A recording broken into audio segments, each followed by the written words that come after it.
Cendua. Pun pada sawah sama sawah tu loh. Ini tak balo kan. Ini sama sawah kan tu ya. Buat rancak.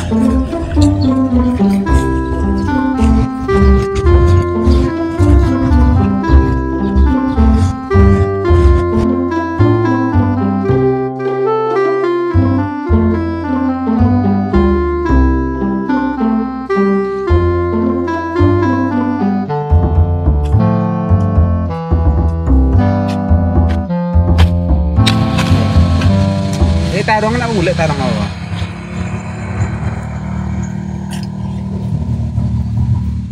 Ngulik lo cia. Kalau ada cancak buah ya.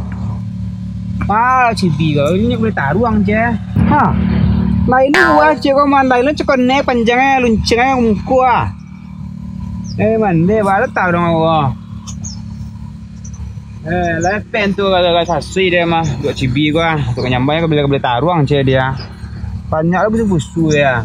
Ada lo kepala kepalu saya ngedang ya. Jangan gede ya. Bukan man ya kok. Mande dah alat dulu le tu kah. Kalau ada layu saya mah. Ha. Anak makan kok. Mande banyak ulek mah. Selesai je lalat dalam doh. Taruang lagi lah cancak gua. Ladu gua baluan ini gua. Mek. Kenapa sih mek? Mek. Banyak tabal mek. Hoi. Mangan nang mulu kambing tu.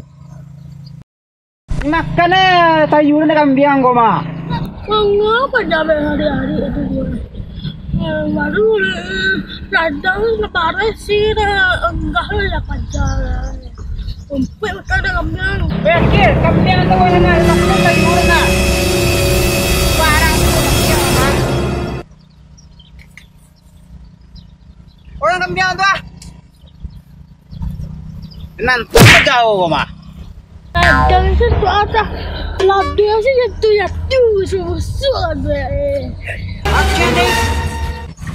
Marang sih kecil maya le danggo. 3 tahun dah mabela danggo marang, nunggu danggo. Payo lu kecil. Lumpi makan biang dah muncul masuk ya nunduk lah tahu. Mana di dah. Macam ni muncul lah macam nunduk guys. Kalau le danggo, rupi danggo. Dari tali rembo bibir ke marang, ada pupu je terjepar bawa mari marang. Payo lu kayang macam tu nunduk guys. Lumpi kahang. Asal lumpi tu jauh kahang.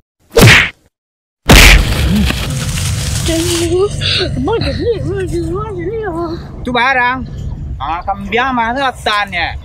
Habis kambing ada rupi dengan kambing gua. Tadi abang dua. Apa nang lah.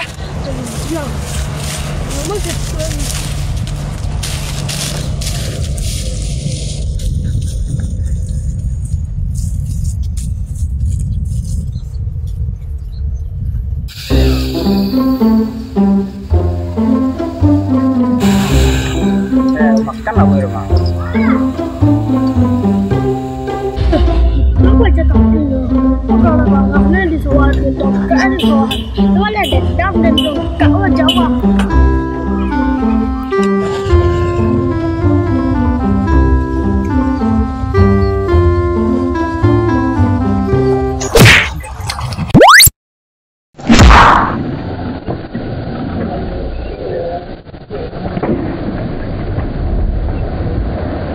Awas aku celir aku. Teman rumah aku mah. Lirang. Kemang kalau riang.